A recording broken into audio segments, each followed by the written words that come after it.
Ақын, композитор Төлеген Айбергенов менің ең сүйікті ана туралы өлеңімді қабыл алыңыздар.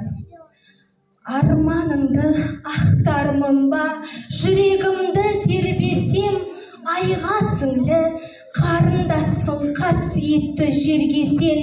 Мен өзіңді теңдесі жоқ құдіретті деп түсінем, сенді қуат мың есе артық жердің тарту күшінен. Сұлу әлем, әлем сұлу, сен жаратқан адаммен көк жолының қарсылығын қағып тастап барам мен.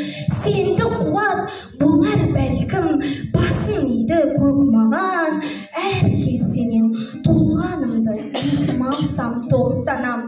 Ал ұмытсам, ұмыт болып қаларымды мен білемін. Ұмыт қалмашын, шарқ ұрады жүрегім, шат жүгіріп, қасқа қанша боламын мен жермен де. Жетім емес, кей ананың жетімдігін көргенде, көз алдымда жас дөңгелеп, булығымда ызадан, маған тіпті сөз келмейтін ұяттардан қызаран. Бұл дүниеге онсыздағы кеткен жоқ па көбесен?